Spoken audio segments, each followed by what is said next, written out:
Ok, nós vamos recomeçar. Eu vou fazer um apanhado, vou dar um passo atrás para dar dois para frente. Ao longo da tarde, vocês ouviram sobre inúmeros ídolos do coração. E eu louvo a Deus pela má notícia. A má notícia é que, como qualquer coisa pode se tornar um ídolo, qualquer coisa tem se tornado um ídolo. Só que o Evangelho, ele é uma moeda. E uma moeda, para ter valor, precisa ter dois lados. E o primeiro lado do Evangelho é a má notícia. Você não pode começar a falar do Evangelho no melhor estilo evangelical. Jesus morreu para te salvar. Porque a primeira coisa que você tem que convencer a pessoa é que ela está em pecado, morta em seus delitos, devedora, culpada e precisa de um Redentor. Então a má notícia é que você está em maus lençóis, Deus não te ama, Deus não te quer, Deus não está desesperado para ter com você um relacionamento íntimo de amor. E se Deus te pegar do jeito como você está, é para o inferno que você vai. E isso é uma péssima notícia. É a má notícia. E às vezes a gente não aguenta ouvir a má notícia, como os primeiros ouvintes da segunda vez que Jonathan Edwards pregou o sermão. A primeira vez ele pregou na igreja dele, sem maiores repercussões. Então ele pegou o esbocinho do sermãozinho que ele pregou, que é o que a gente faz, viu, irmãos? Se os seus pastores não vou falar que eu sou o Mr. M dos pastores presbiterianos. Eu conto o segredo mesmo. Quando a gente é convidado para pregar fora, a gente leva o sermão e pregou na igreja. E Jonathan Edwards fazia isso. Você está aí preparando sermão inédito para pregar na igreja dos outros? Para com isso. Segue o exemplo de Jonathan Edwards. Então, quando aquele Pecadores nas mãos de um Deus irado fica famoso, ele estava pregando em outra igreja e não na igreja dele, porque ela não era a primeira vez, tanto é que ele não entendeu a reação. E o que aquele povo estava sofrendo era de ouvir a primeira metade do Evangelho, a má notícia. Depois viria a boa notícia, é que Jesus foi enviado justamente para receber a carga da ira de Deus em virtude dos seus pecados, libertando você das consequências desse pecado, depois da influência do pecado sobre a sua vida, até que no futuro você será, em definitivo, livre da presença do pecado. Louvado seja o Senhor por causa disso. Esse é o momento em que os crentes dizem presbiteriano dizendo amém, né? E esse é o momento em que vocês dizem amém. Vocês acreditam nisso? Então, amém. Agora vocês vão para o céu. Dito isso, a primeira metade já foi. Qual é a má notícia? A má notícia é que você tem sim, não um, porque a gente pensa assim, ídolos no coração, é verdade, eu tenho um. Não. Se é verdade que, como nós dois dissemos ao longo da tarde, que seu coração é uma fábrica de ídolos, não é que você idolatra um ídolo após o outro. A má notícia completa é que você está mais para um templo pagão romano do que para uma dedicação exclusiva. Você tem uma miríade de ídolos dentro do seu coração. Então a técnica do vamos destruir este ídolo, ela é boa, mas ela parece mais The Walking Dead. Ou seja, você vai matar um, vai vir outro, você vai matar um, vai vir outro, vai matar um, e você só consegue dar um tiro por vez. Você consegue dar uma espadada por vez. E a multidão de mortos-vivos é sempre muito maior do que a sua capacidade de matar os monstros. Então, matar ídolo por ídolo não é uma boa estratégia. Nós precisamos de uma outra estratégia. E eu vou tentar dar para vocês aqui algumas estratégias práticas de como resolver a questão da idolatria.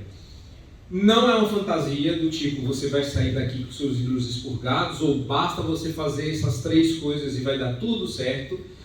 Na verdade, você vai sair daqui com alguns princípios estratégicos mas você vai ter que, pôr em prática, e a gente não põe em prática cristianismo dentro de igreja. Aprenda isso. Ai, nossa, como eu amo o Senhor, eu estou convertido. A gente descobre lá fora. É no trabalho. É na quarta-feira, às 3h15 da tarde. É ali que a gente sabe se você realmente se converteu. Tá? Aliás, vocês sabem, né, que no dia do juízo, Deus vai acessar o seu TikTok, o seu Instagram e todas as buscas que você fez no Google. Aí deu ruim, né? De repente você... Mas é todas, porque algumas eu fiz ali no modo privado. Todas. Porque você pode apagar o histórico do seu navegador, mas não pode apagar o histórico da realidade, porque é esse que Deus vai acessar. E eu sei que você já sentiu vergonha do Vart.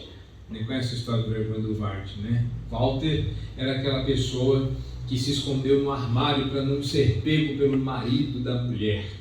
E aí, quando ele foi pego, ele estava nu.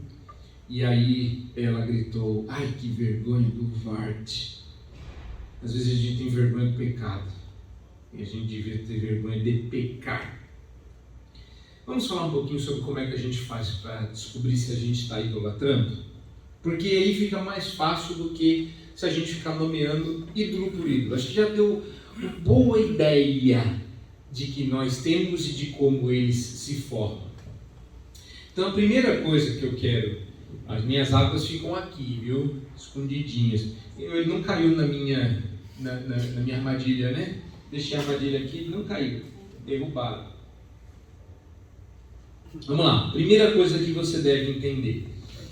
Todas as pessoas, de novo, todas, crentes e não crentes, vivem da esperança de que o mundo responda de acordo com a sua fé.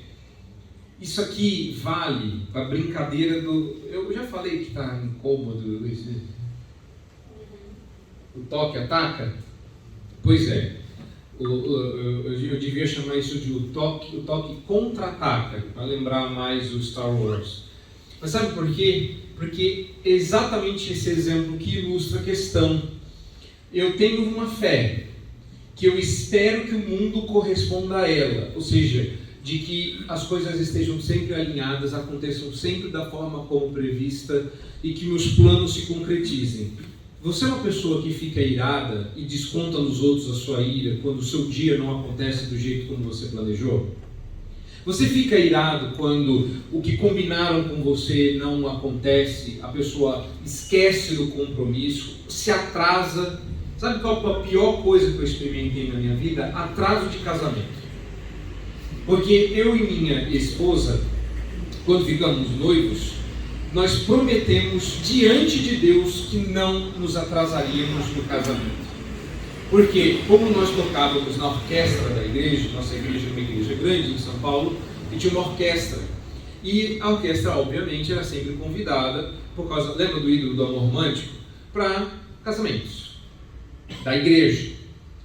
Então, nós chegávamos no horário, nós ensaiávamos, nós esquentávamos os instrumentos. Para quem não manja esses instrumentos, nem todos precisam ser aquecidos, para não dizer nenhum.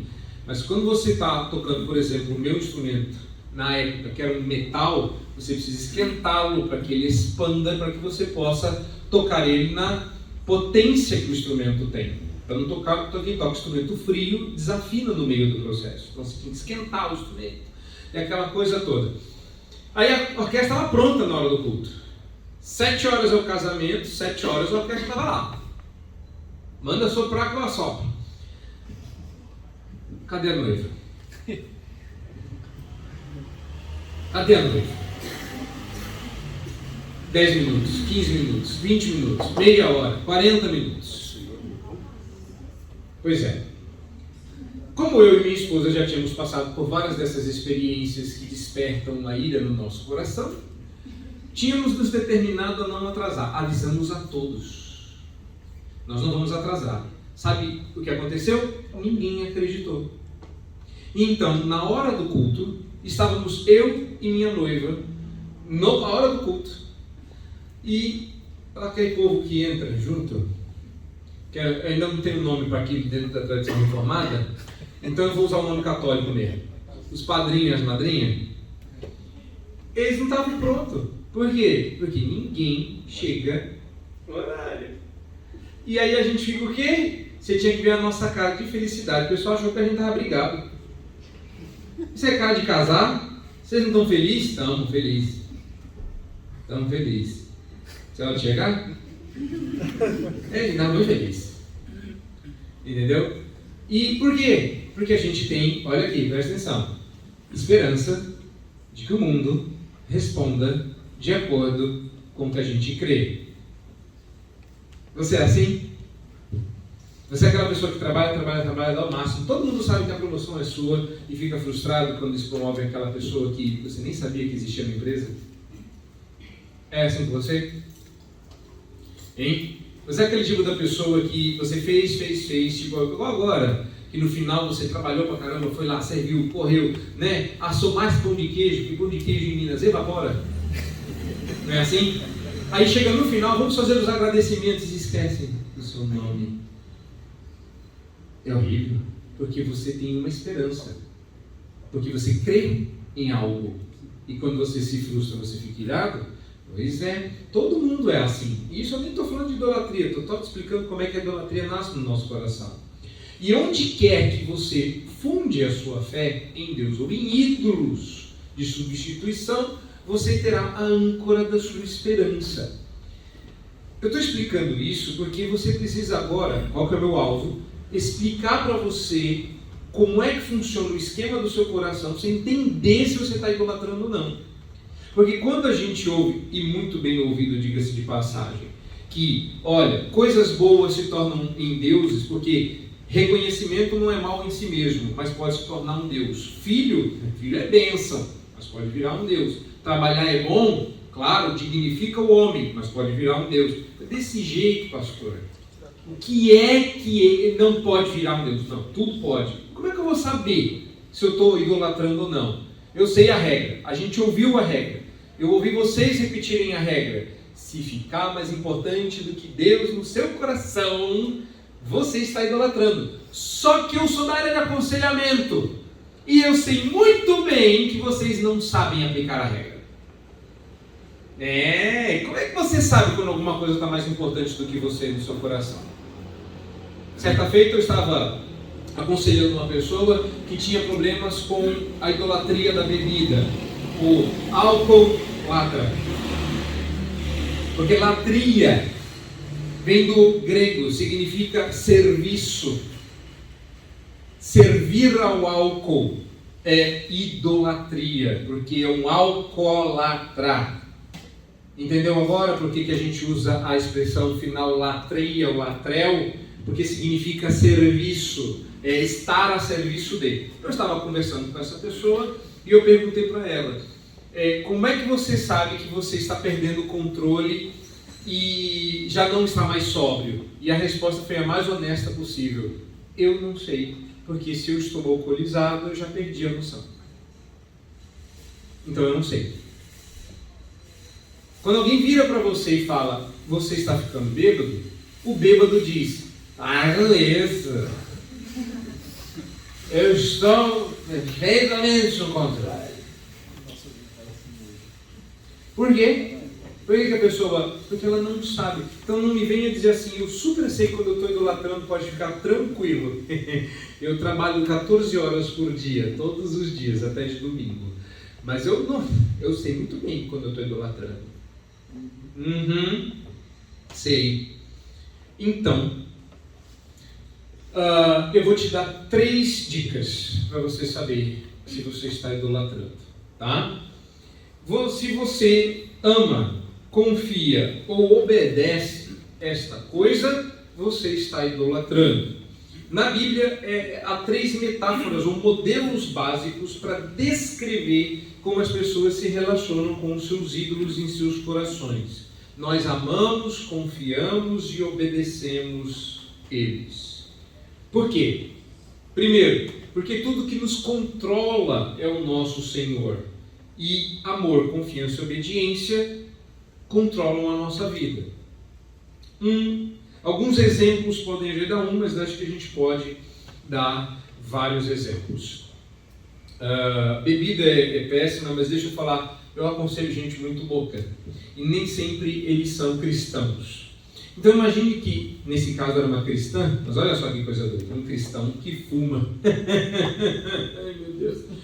Pois é, né? Tem. E aí eu falei assim, né, horrível. E aí eu falei assim para essa pessoa, você é viciada? Ela falou, não, eu posso parar a hora que eu quiser. Você já ouviu isso de alguém? Já? Eu espero que você nunca tenha dito. E aí eu falei para ela, eu acho que o seu problema é de idolatria. Por quê? Porque você obedece ao seu Senhor. Ela falou, não entendi nada. Eu falei, vamos fazer um exercício. Esta semana você não vai fumar, porque você pode. Porque você é a senhora da sua vida. Você não é serva do seu vício. Você é senhora sobre o seu prazer. Então, você não vai fumar essa semana. Terça-feira ela me liga. Pastor, eu não estou aguentando. Acabei fumando. Eu falei, por quê? Porque aí começou a descrever. Eu falei, venha no meu gabinete. Aí ela veio. Me conta como é que foi. Ah, foi assim, assim, assado. Eu falei, deixa eu descrever isso de outra forma. Você disse não, e o seu ídolo disse assim, o quê? Você não vai me fumar? Vai sim. Eu vou enlouquecer a sua vida. Você vai ficar irritado que nem você vai se reconhecer. Sua vida vai ficar uma droga, você vai se sentir mal, e toda vez que você lembrar que eu posso te dar paz, eu vou fazer assim, vem aqui, pega um, relaxa, eu posso te dar o que você quer.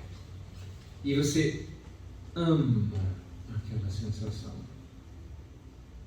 Entendeu? Aí você fala assim, graças a Deus a gente é tudo crente presbiteriano, a gente não fuma. Tá, eu aconselhei uma pessoa que ia dormir e no pé da cama ela deixava uma garrafa de Coca-Cola de 2 litros, todo dia. E essa garrafa dormia cheia e amanhecia vazia. Porque durante a noite ele tinha que acordar para dar uma picadinha. E ele, durante a noite, todos os dias, tomava uma mamadeira de Coca-Cola de 2 litros. Graças a Deus ele não era viciado. Tá? Aí eu conto essa história, e se ele ouvir isso aí, ele vai me pegar de porrada, porque ele não sabe que eu conto essa história dele. Mas sabe por que eu conto essa história? Porque quando você vê alguma coisa que você gosta muito, e que você ama, você fala assim, eu não amo a Coca-Cola mais do que a Deus. É verdade. Faça jejum. Porque quando as pessoas falam assim, eu super amo o Senhor, fiz jejum de alface, você se ama. Fazer jejum não é abrir mão do que você gosta. Fazer jejum não é abrir mão do que você precisa. Mas eu testo isso por conta da mecânica, tirando aquilo que você ama. E a parte mais dolorida, e agora essa palestra vai ser um pouco mais séria, embora de vez em quando eu vá colocar um humor para facilitar, que às vezes Deus tira gente amada para saber onde está o seu amor, como Ele fez com Jó. Deus deu, Deus tirou, mas eu ainda o amo acima de todas as coisas. Deu para entender? Quando Davi resolveu assumir Batseba e ela estava grávida, ele clamou por aquele menino e Deus o levou. Porque ele queria saber, Davi, você ama a quem?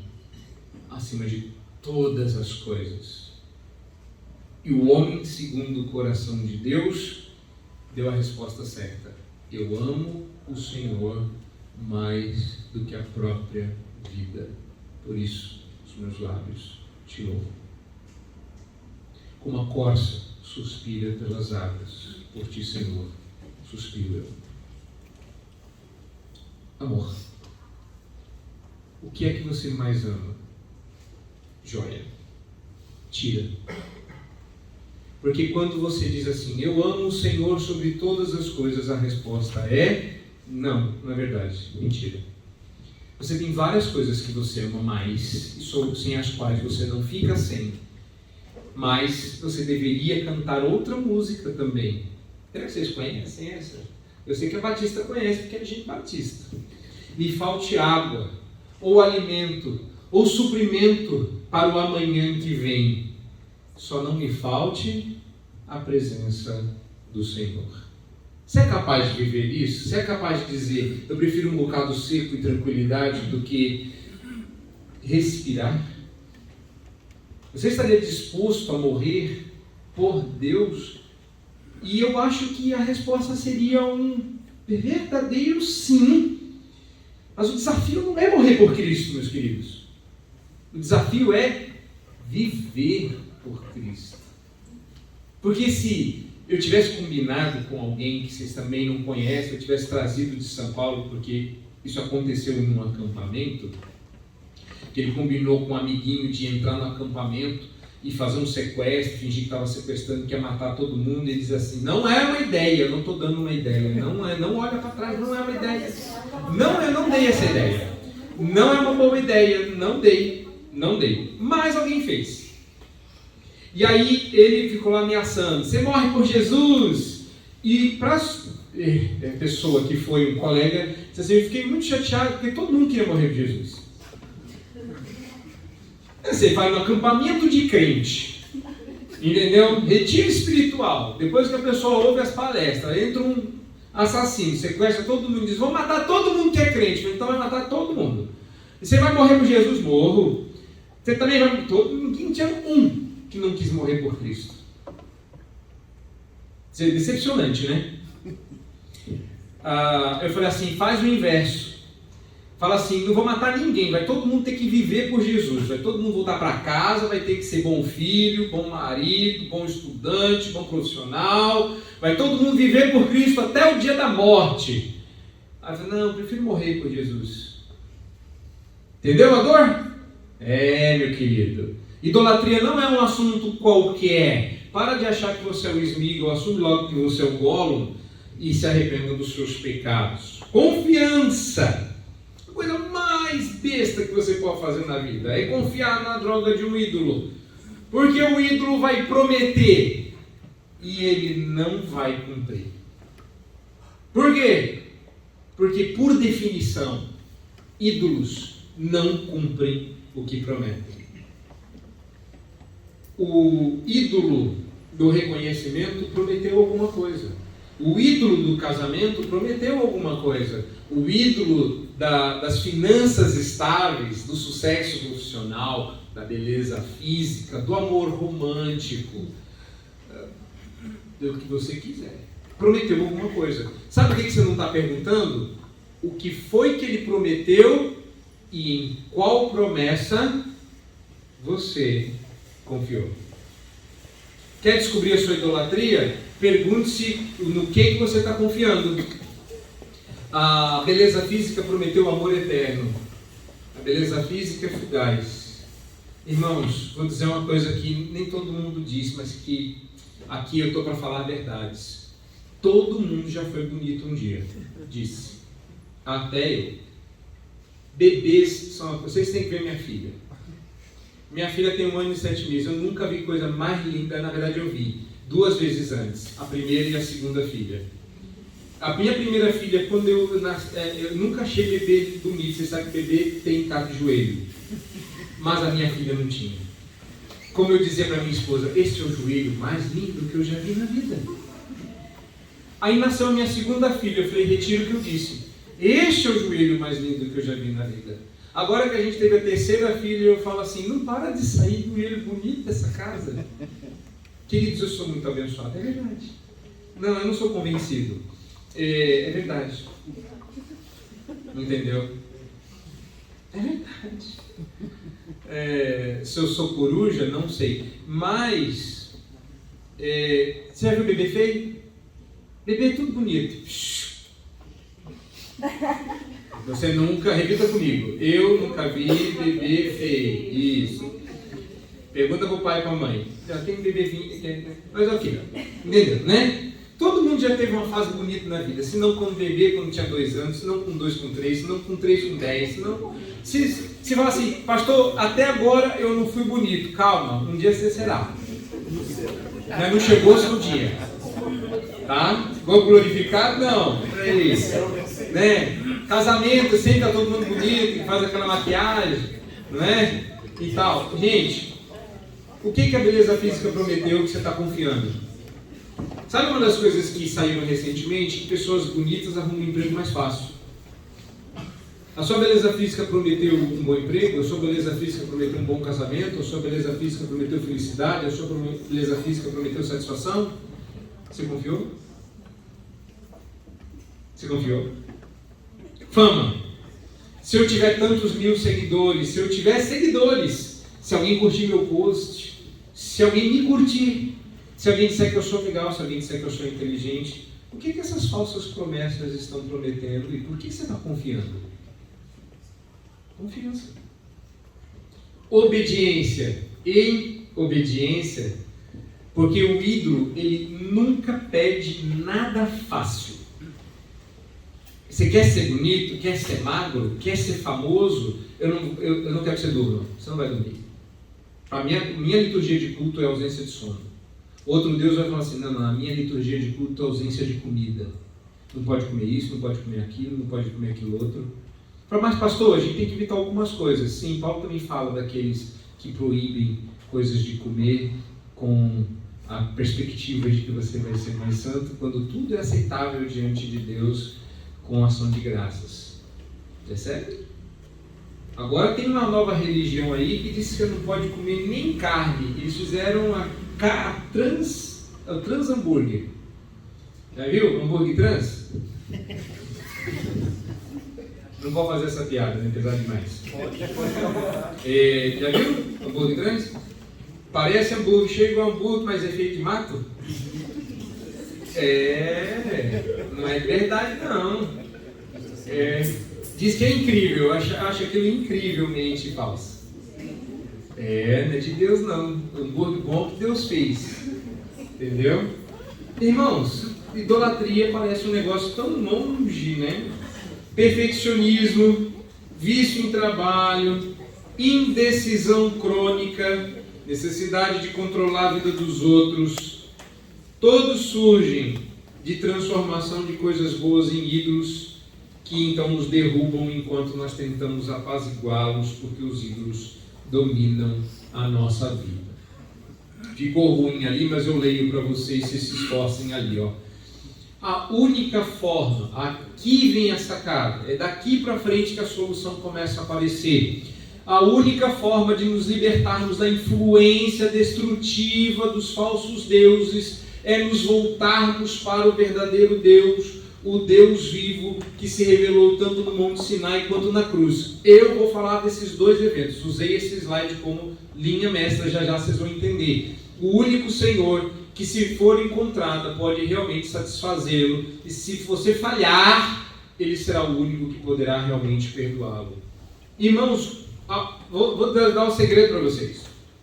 Não é o evento, é o ato. Idolatria só cura com o oposto de idolatria. O que é o oposto de idolatria? Culto. Adorar a Deus. Sabe qual é o problema da gente? A gente quer tirar a idolatria do coração. Quem é que já não fez aquela oração pecaminosa? Ai, Senhor, tira esse sentimento do meu coração. Quem já fez essa oração pecaminosa? Tem vários, assim, eu odeio aquela pessoa. Ai, Senhor, tira esse sentimento do meu coração. Eu amo muito aquela pessoa que não me ama. Tira esse sentimento do meu coração. Ó, Deus falando, né?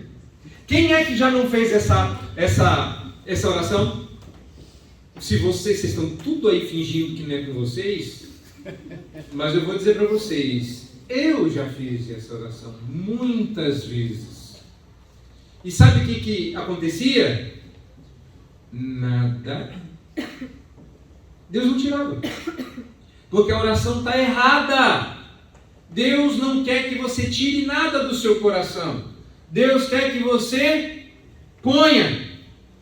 Como é que você faz para tirar a idolatria do seu coração? Tira os ídolos do meu coração, liberta-me da idolatria. Aí você se derrama no altar, parece uma bexiga d'água. Vou me derramar aqui, se liquefaz na presença do Senhor. Não é isso? Ai, Deus, me livra dessa idolatria, me liberta, Senhor, não sei o quê. Aí, e chora, e não sei o quê, e baba, aquela coisa nojenta. Parece o monstro do pântano. Aí você fala, agora sim, Deus. Meu culto bom. Vamos embora, viver. 5 minutos depois você está voltando para a idolatria. Por quê? Porque não é assim. Querido, você não tira a sujeira, você lava lá para fora. Como? Botando água. Como é que você faz para tirar alguma coisa dentro de um copo que você não pode pôr o dedo? Enche d'água para expulsar de dentro para fora. Culto, adoração verdadeira, você está certa. É assim que resolve. Mas para que vocês acreditem em mim que esse é o processo, como assim, pastor? Frequentar mais o culto e que é igreja, não é? Não, errou. A ideia é fazer da sua vida um grande culto a Deus. Em outras palavras, procurar a melhor forma de manifestar a glória de Deus naquele ponto.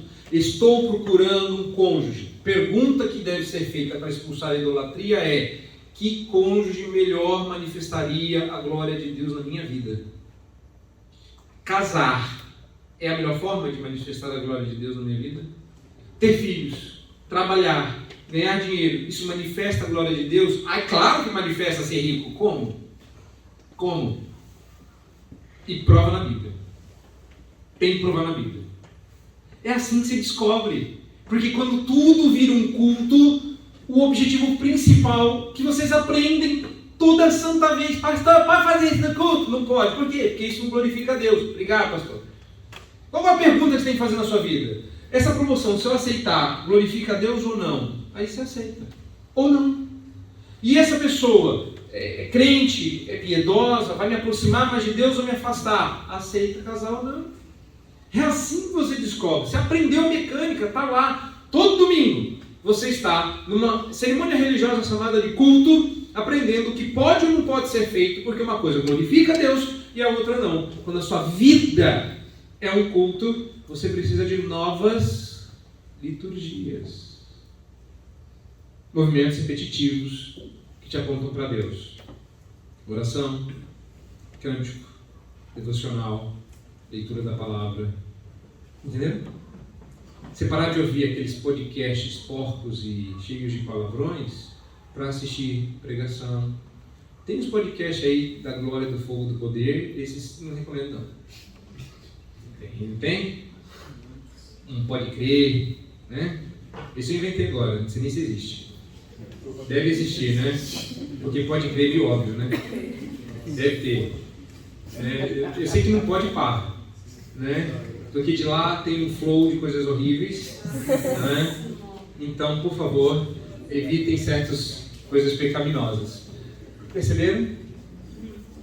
Então você vai começar a colocar, não tirar. É claro que tem que tirar, pelo amor de Deus, não é disso que eu estou falando. Tirar maus hábitos, isso a Bíblia fala. Mas idolatria, você não vai tirar. E eu vou explicar no final por quê. No caso da idolatria, você precisa pôr. E ficou ruim, hein? Ficou ruim. Deus vence a idolatria de duas formas. Está escrito ali, mas vocês não estão vendo? Está invisível. Mas já vai ficar visível. Calma, não precisa mexer. Calma. Não criamos cânico. Duas formas que Deus cura a idolatria. A primeira delas está escrito aqui, ó, demonstração de poder, e a outra, cumprimento de promessas. Por que eu selecionei esses dois? Porque são duas coisas que um ídolo nunca vai poder fazer. Tem a pausa da água, vou usar a pausa da água. Irmãos, duas coisas que ídolos nunca poderão fazer: demonstrar poder e cumprir promessas. 1 Coríntios 8, 4. Aliás, esta palestra vocês vão participar. Peguem a Bíblia. Ou acessem sua Bíblia. Vamos lá. que for mais rápido. Porque alguns textos vocês vão conferir com os seus olhos, outros eu vou pedir para que vocês leiam. Deus vence a idolatria porque Ele faz coisas que o ídolo não faz. Eu selecionei duas. Deus demonstra poder. Tem vários, irmãos, vários exemplos na Bíblia de Deus versus ídolos, onde Deus demonstra poder e cumpre as suas promessas, enquanto os ídolos falham nessas duas coisas. Tem vários. Eu acho que o exemplo mais emblemático para mim é o momento de Elias no Monte Carmelo, mas como a gente viu no slide anterior, Monte Sinai e cruz, eu vou pegar esses dois exemplos para demonstrar essas duas coisas. Em 1 Coríntios 8:4, Paulo diz que os ídolos sequer existem. Deve ser um problemão para um ídolo que não existe demonstrar poder e cumprir promessas. Entendeu? E chato. Tá? Paulo diz assim: no tocante à comida sacrificada a ídolos, sabemos que o ídolo de si mesmo nada é no mundo, e não há outro senão um só Deus. Tá? Então, em virtude de sua falsidade inerente, nenhum ídolo está interessado em entregar o que promete, riqueza, conforto, controle, satisfação, nem teria poder para isso. É assim que funciona.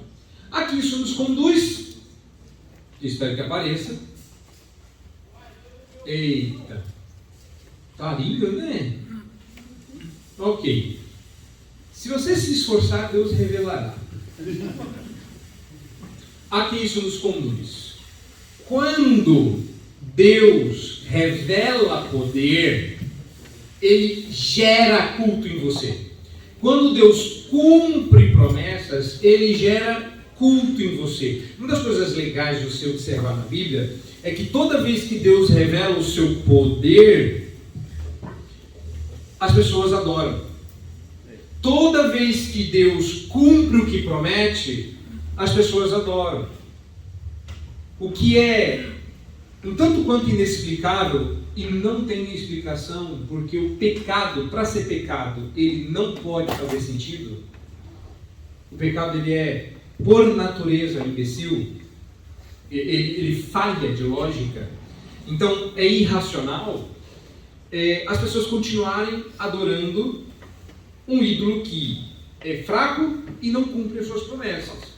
E faz parte do ciclo da idolatria, aqui eu estou sendo até um tanto mais complexo, é que a cegueira da idolatria, ao invés de fazer você entender que é óbvio que não deu certo, elas reforçam a idolatria. É o famoso tentar de novo, só que dessa vez com mais empenho. Eu vou tentar fazer a mesma coisa, mas obter um resultado diferente. Não faz sentido. Mas é o que as pessoas fazem. Elas oraram lá para o Santo Antônio. Parece ter um casamento. Aí Deus não tem. Aí Santo Antônio não deu. Deus ídolo não deu. Aí sabe o que ela faz? Agora ela põe Santo Antônio de cabeça para baixo. Ela fica de cabeça para baixo. Dentro de uma piscina. Cheia d'água. Vai ficar mais fofa. Faltou fé. Ela reforça a idolatria. Ao invés de entender que fazer mais do mesmo gera mais do mesmo. E Deus quebra esse processo. Vamos lá? Demonstrações, né? Que a gente precisa de exemplos. Realmente Deus me revelou? Porque está escrito ali. E então vou ter que falar. Tá? No primeiro, tá bem ruim de ver. No primeiro exemplo ali, eu estou citando as 10 pragas. Porque ele estava falando, lembre-se, eu estou usando um eixo aqui. Sinai e cruz. O que o Sinai simboliza? Saída do povo do Egito. O que cruz simboliza? Vinda de Cristo. Então vamos pensar. Como é que Deus demonstra poder? Eu estou no demonstração de poder. Primeiro exemplo, dos dois. Quando a gente olha para o Egito, a gente vê Deus mandou 10 pragas. Desembanhou-se espada e assim nos libertou. A pergunta é, por que 10 pragas? É porque Faraó era bicho turrão, teimoso. É verdade. É verdade. Mas também é verdade que cada praga humilhou um Deus egípcio. E a pergunta, caso você não saiba, é: e a última praga? Porque o Nilo, obviamente, era um deus. Havia um deus da colheita, havia um deus disso, havia um deus daquilo, gafanhoto, granizo, etc. E é provável que vocês tenham assistido uma certa novela e tenham até sabido quais deuses são. Mas a humilhação veio com o faraó. Faraó era um deus no Egito. Ele era a encarnação, porque o faraó era o filho de Deus, o Sol. Ele era Amon-Ra, filho de Ra, filho do Deus Sol. E o que aconteceu? Amon-Ra não conseguiu proteger o seu filho da morte. Sabe qual é a diferença entre um Deus egípcio e um Deus verdadeiro? O filho de Deus ressuscitou. O de Faraó, não. Essa era a chave. Eu vou ferir o filho de Faraó, igual vão ferir o meu. O meu eu vou ressuscitar da morte. O de Faraó apodrecerá na morte, no Sheol. Sabe o que é isso? Demonstração de poder. Agora, será que isso conduz ao culto, meus queridos? Abra sua Bíblia em alguns lugares aqui, rapidinho. Deuteronômio 3, 24 e Êxodo 2, 22.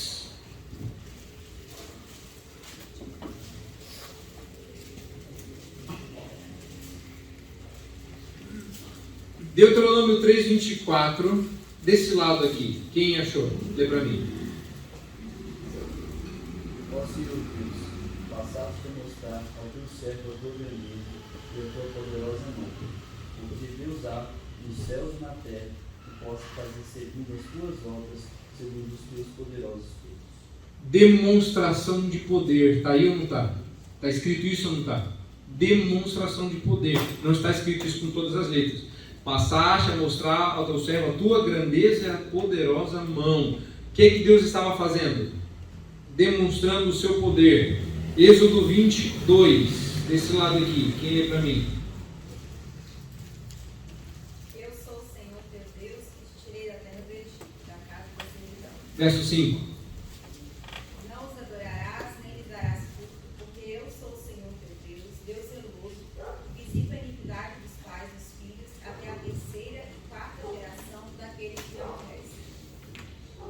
Quando você... está escrito ali, tá? Êxodo 22 e 5.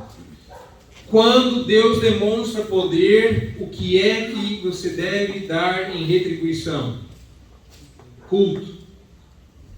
Não as adorarás, nem lhes darás culto. A quem vocês vão adorar? A Deus. A Deus. Vamos para o Novo Testamento.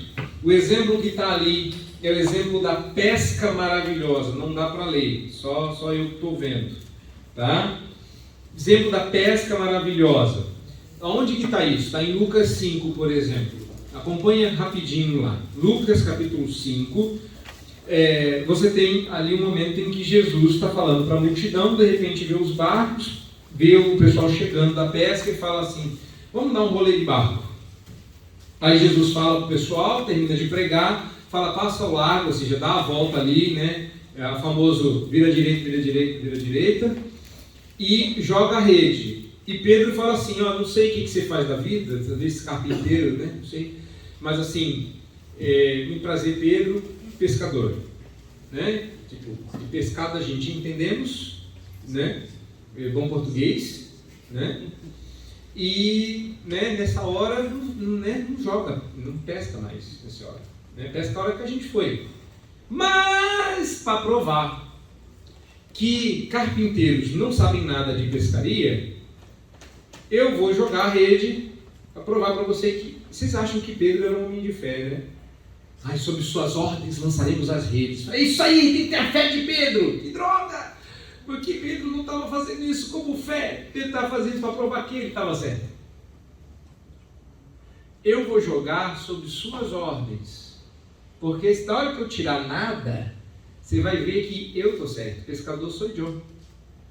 E ele jogou. E quando ele puxa, as redes estão para estourar de tanto peixe.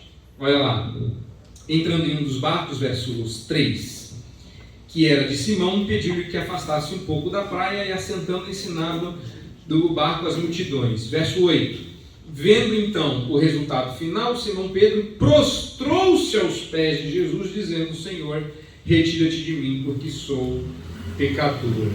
O que Pedro viu? Pedro viu uma demonstração de poder.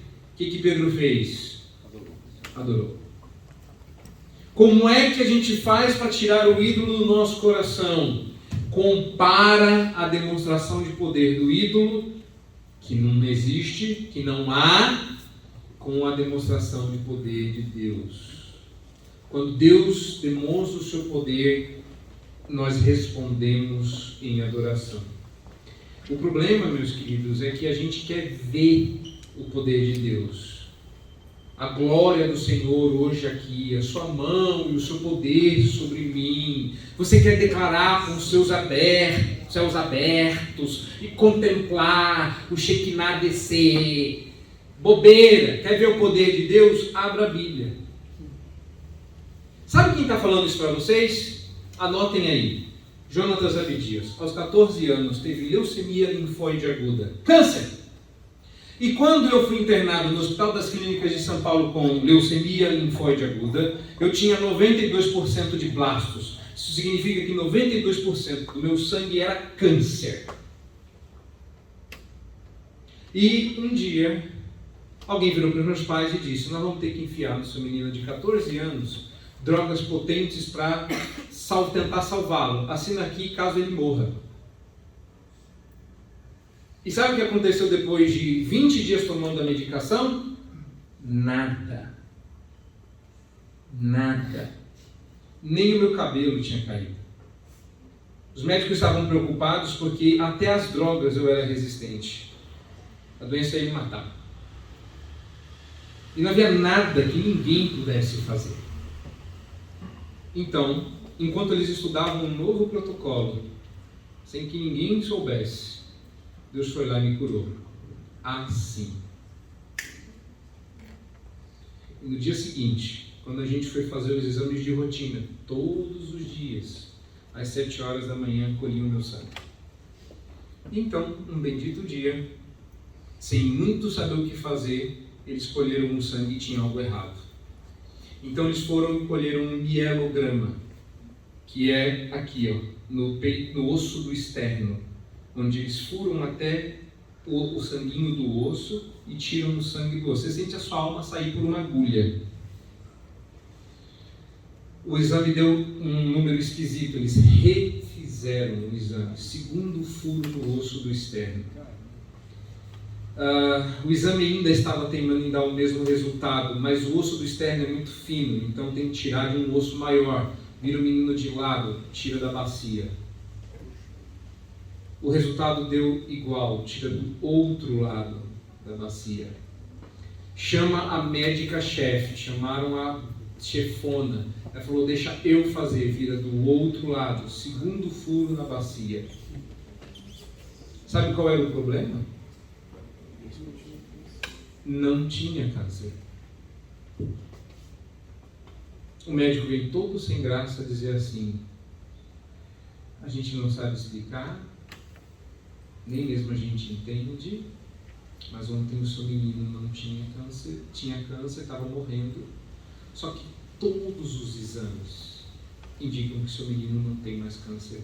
Nós vamos ter que dar alta. Sabe o que a minha mãe respondeu? Não precisa, doutor, me dar nenhuma explicação, a gente já tem.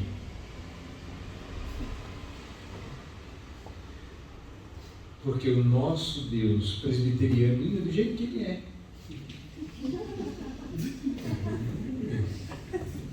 E antes desse dia chegar, teve de tudo. Proclama sua cura, proclamei, câncer.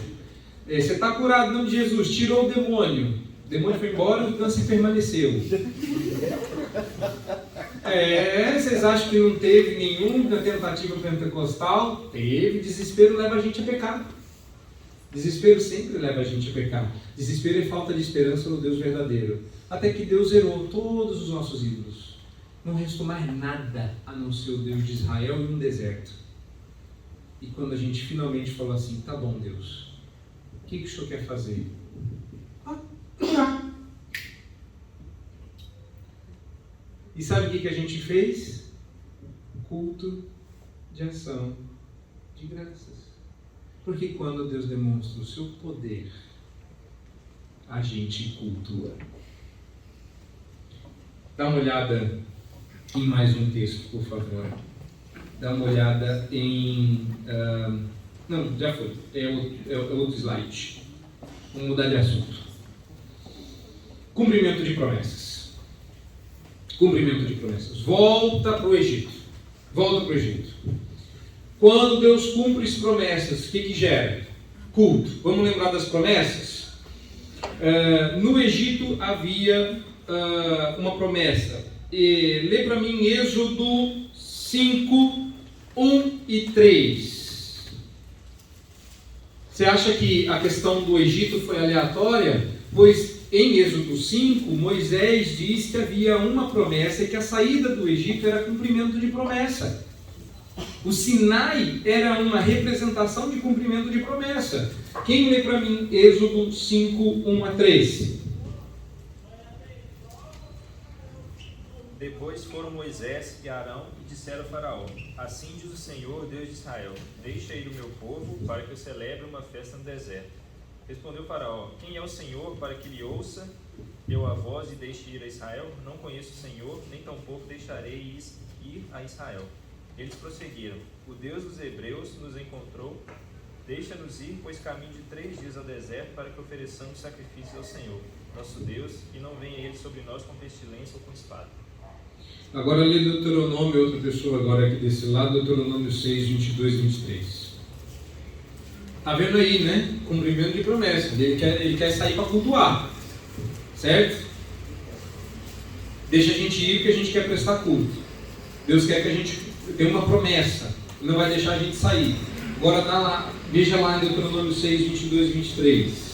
Aos nossos olhos fez o Senhor sinais e maravilhas, grandes e terríveis contra o Egito e contra o Faraó e toda a sua casa.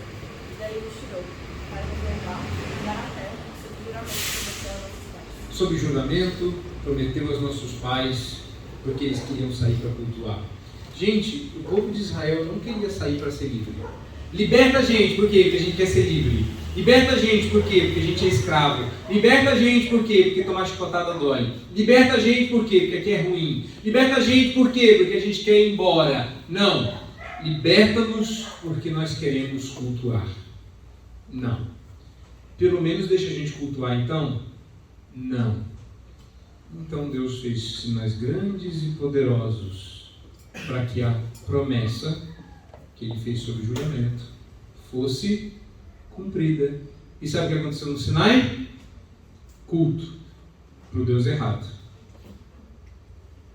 Aí Deus teve que corrigir e ensinar a cultuar da maneira certa. Mas há uma conexão. Saímos para cultuar. O cumprimento das promessas é para cultuar. O povo de Israel falhou nessa questão, mas o povo de Deus não. Porque havia uns que estavam dispostos. Olha o nascimento de Jesus. Ali, não dá para ver, mas aqui está escrito: Jesus, seu nascimento e, entre aspas, o cântico de Simeão. Não dá para ler, eu prometo que está escrito isso. Então, abra sua Bíblia em Lucas 2, 28 a 31. De novo, quem achou já abre e já sai lendo. Lucas 2, 28 a 31. E veja se a conexão, cumprimento de promessa e culto não está ali no finalzinho, ou no começo do Cântico de Simeão. Acho que é o Cântico de Simeão no começo, né? Lucas 2, 28 a 31. O começo do Cântico de Simeão. Simeão o tomou nos braços e louvou a Deus, dizendo o quê? Agora, Senhor, podes despedir em paz o teu servo, segundo a tua palavra, porque os meus olhos já viram a tua salvação, a qual preparaste diante de todos os povos, luz para a revelação dos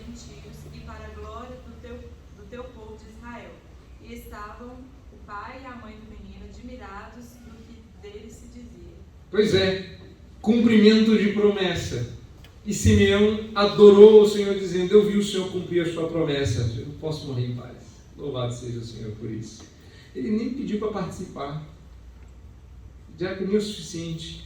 Deus cumpre as suas promessas. E claro que a alma pentecostal do evangélico brasileiro pede que a gente tenha promessas inéditas só para nós, né? A gente abre a Bíblia e Deus promete um negócio só para você. Isso quando você não é bem pentecostal raiz e Deus não fala com você. Deus falou com o meu coração, deu uma promessa para mim. Besteira.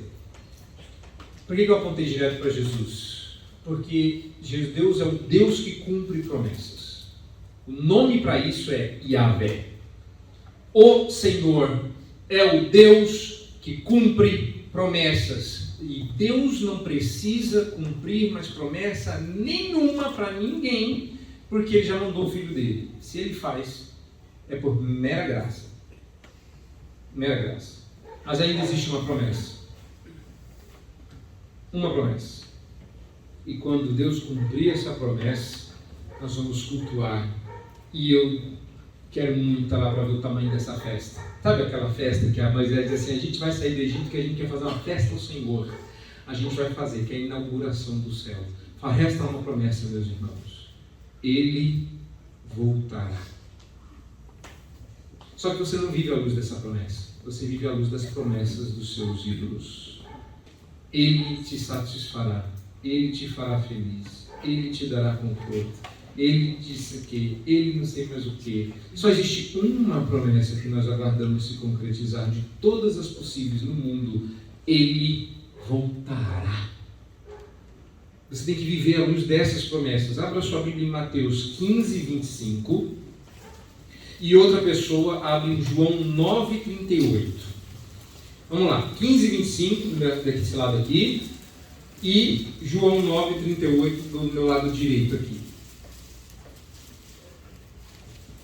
E com isso a gente caminha para o fim. Vamos lá?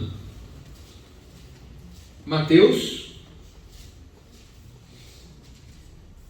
Ela, porém, veio e o adorou, dizendo: Senhor, socorre-me. Acho que a gente precisa de um pouco mais de contexto aí, né? Deixa eu ver se eu tenho o texto aqui. Não tenho o texto aqui. Pega um pouquinho antes, então. Uns 2 versículos antes. Do 21, acho que vai dar um sentido melhor. Vamos lá. Partindo Jesus dali, retirou-se para os lados de Tiro e Sidom. E eis que uma mulher cananeia, que viera daquelas regiões, clamava: Senhor, filho de Davi, tem compaixão de mim. Minha filha está horrivelmente endemoniada. Ele, porém, não lhe respondeu palavra, e os seus discípulos, aproximando-se, rogaram-lhe: despede-a, pois vem clamando atrás de nós. Mas Jesus respondeu: não fui eu enviado, senão as ovelhas perdidas da casa de Israel. Ela, porém, veio e o adorou, dizendo: Senhor, socorre-me. O cumprimento da promessa leva a culto. Quer ver? Vamos juntar com agora sim. João 9, 28, né? 38. 9, 38. E aí? Então afirmou ele: creio, Senhor, e o adorou. Eu gosto dessas expressões, né? Adorando, disse: Senhor, socorre-me. Crendo, o adorou. Uma das coisas que a gente esquece de observar no Novo Testamento é que isso aconteceu com o apóstolo Paulo e Silas quando eles fizeram um milagre. E eles disseram: levantem-se, adora a Deus. João foi adorado, ele disse: não. João adorou anjos, e os anjos disseram: não pode adorar. A mulher veio e adorou o Senhor Jesus, ele não fez nada. Veio um outro camarada lá, adorou Jesus, ele não fez nada. Sabe por quê? Porque quando ele, que é o cumprimento das promessas, vem, nossa primeira reação é adorá-lo. E ele receberá culto porque ele é Deus.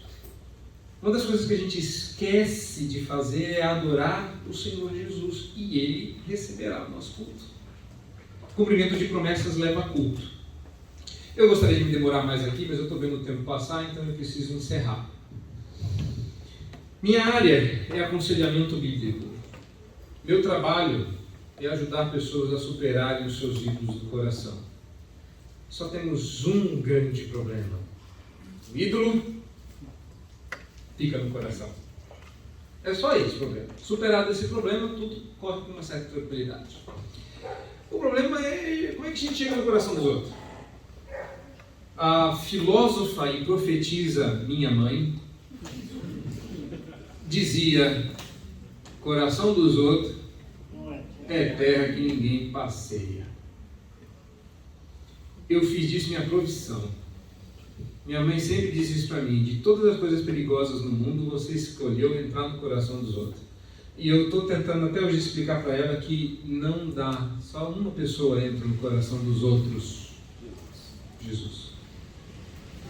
Como é que eu então faço para entrar no coração de alguém? Faço. Peguei você. Não, eu não entro, mas o que eu uso, entro. Eu tenho uma espada que chega lá. Entendeu? Só existe uma forma de você tratar a idolatria do coração, é com um instrumento capaz de chegar lá. Eu opero com laparoscopia. Ou seja, eu não entro, mas eu tenho um instrumento que entra. E é óbvio que ele não é meu, precisa vir da mesma pessoa que entrou. Chama-se Bíblia. O aconselhamento bíblico é o melhor instrumento. Não é, eu estou falando de escola, existem várias escolas de aconselhamento bíblico. Eu estou falando do modelo. O que é um aconselhamento bíblico? É um aconselhamento que vai usar como instrumento a palavra de Deus, que é a espada do Espírito. A única, conforme Hebreus diz, capaz de penetrar tão profundamente o coração que separa o inseparável. Não é que existe espírito para um lado, alma para o outro, e a alma fica com os psi-whatevers, e o espírito fica com os religiosos, pastores, whatevers. Não é isso que a Bíblia está falando. Porque junta e medula, pelo menos na anatomia hebraica, era a mesma coisa. E pensamento e propósito do coração é a mesma coisa, chama poesia hebraica para quem não conhece. Poesia hebraica é quando você repete com palavras diferentes a mesma ideia. E o principal método de você fazer isso é usando um recurso chamado paralelismo de sinônimo, onde eu uso uma palavra e repito essa ideia com outra. Depois eu mudo, depois eu mudo, depois eu mudo. Ou seja, você tem ali uma tríade de paralelos. Pensamentos e propósitos, alma e espírito, juntas e medulas. Por quê? Porque quando algo é repetido 3 vezes na Bíblia, é porque isso é mais do que verdade, isso é intenso. Como santo, santo, santo. Não é brincadeira. A palavra de Deus é realmente a espada que vai operar a cirurgia de remoção de ídolos no coração. É o que eu faço para viver. Eu sou conselheiro bíblico. E se isso me define, a resposta é sim. Porque aconselhamento bíblico não é o que eu faço. Conselheiro é quem eu sou. Quando eu descobri que Deus me fez para isso, ficou mais fácil de viver. Porque esse é o meu ministério. E se um dia isso me for tirado, talvez eu tenha que morrer. Porque eu não saberia fazer outra coisa também. Meu propósito de viver é viver para Deus. Assim como o propósito do pastor que falou aqui do dele, eu estou falando do meu para vocês. Mas tem alguma coisa te incomodando aí. Não é a sua idolatria. Para os idólatras eu já falei. Eu estou falando para você que detesta o fato das pessoas virem falar da idolatria delas para você. Das pessoas que te visitam e abrem o coração para você. Das pessoas que você não quer saber, você só perguntou se ela estava bem com educação, e as pessoas começam a falar dos seus problemas, abrir o coração, e você fala: eu não queria saber a verdade, eu só perguntei mesmo. E aí as pessoas falam, e você fica lá: eu não sei o que dizer. E aí você fala alguma coisa, a pessoa fala: obrigado. Você fala: o que eu falei? Repete só para eu entender. Você que está padecendo desse mal, você tem o mesmo dom que eu. Você também é um conselheiro bíblico. Porque Deus faz assim. Deus pega os servos dele com os problemas e fala assim: eu vou direcionar você para os servos que eu dei o dom para resolver o seu problema. E aí o Espírito Santo fica lá, fala com ele, fala com ela, fala logo! E aí você vai lá e olha, eu não sei o que é que quando eu me encontro com você me dá vontade de falar. Já aconteceu isso com você? Acontece isso comigo direto. Às vezes eu estou no ônibus de viagem, sabe? Eu estou no avião, assim, a pessoa fala: eu não sei por que eu estou te dizendo isso, mas está saindo da minha boca. Eu fico assim: eu sei. Eu sei. Você precisa aprender mais sobre isso, porque, olha, é maravilhoso servir a Deus, mas sabe, aqui você vai ter que lidar com a pior parte das pessoas, que são as suas idolatrias. Você vai ter que mostrar para elas que Deus é poderoso, você vai ter que mostrar para elas que Deus cumpre as promessas, e eu garanto que isso expulsará os ídolos do coração. Porque a palavra de Deus tem esse poder. E ela prometeu fazer isso. Eu vou encerrar com o Salmo 19, verso 7. Eu não preciso nem de slide. Salmo 19, verso 7 diz as duas coisas: poder e promessa. Ela diz assim: a lei do Senhor é perfeita e restaura a alma. Em hebraico, a Torá é perfeita, plena, completa. Ela tem poder para fazer o que ela promete. E a segunda parte, o que ela promete. Restaurar a alma é uma tradução difícil. E permita sugerir que a melhor forma de traduzir a segunda parte do verso 7 seria: e põe a alma de volta no lugar. Se você procurar algumas outras versões, você vai ter nuances dessa tradução possível. Você sabe o que a Bíblia está dizendo? Que ela é a arma perfeita, o instrumento perfeito para colocar sua alma de volta no lugar. Não entendi. Entendeu sim? Idolatria é quando a sua alma vai para lugares onde ela não deveria ter ido. E o que a palavra de Deus faz? Traz ela de volta, como um pastor traz de volta a ovelha para o redil. Sabe essa dor que você está sentindo que ninguém explica? E que você toma remédio e ela não passa dentro da sua alma? Chama deslocamento de alma. Igual como o ombro desloca. Não precisa de cirurgia, o remédio depois que passa o efeito, a dor permanece. A única coisa que faz a dor de ombro deslocado de passar é botar o ombro de volta no lugar. Essa dor na alma só vai curar com aconselhamento bíblico. Quem promete? Deus, em sua palavra. Poder para isso? Ela tem, porque é perfeita. A minha pergunta é: você crê? Porque se você crê, você verá maravilhas. Se você continuar crendo nos seus ídolos, você vai ver migalhas quando muito. Eu espero que esta noite tenha servido para que você repense a sua idolatria e comece a ver que idolatria não é só uma coisa que todo mundo tem, mas é um problema sério e que pode ser resolvido. A pior coisa que você pode ouvir na vida foi o que eu ouvi. Você tem um câncer e ele não tem cura. A segunda pior coisa que você pode ouvir na vida é: você tem um câncer e ele tem cura. A melhor coisa que você pode ouvir na vida é: aproveite o seu câncer. E Deus pode ou não curar. Porque não é o câncer e a sua cura que fazem a nossa vida mais feliz, mas é o quanto as experiências que a gente passa em vida, câncer, casamento, nascimento de filhos, formatura, tarde com a federação, o quanto essas coisas nos aproximam de Deus. Entende? E um dia, alguma coisa vai chamar você para pertinho de Deus. Nesse dia, eu queria que você aproveitasse. Mais cedo ou mais tarde. Mais tarde não é melhor. Mais cedo ou mais tarde. Quase que foi cedo para mim. Mas mais cedo ou mais tarde eu vou. E no dia que eu for, como minha mãe disse, recentemente, passou por um problema de saúde, sobreviveu, e a gente foi acudir, né? Falei, e aí? Ela falou assim, no dia que eu for, vocês chorem por vocês, porque eu serei a pessoa mais feliz do meu enterro. Eu estarei com o meu Senhor.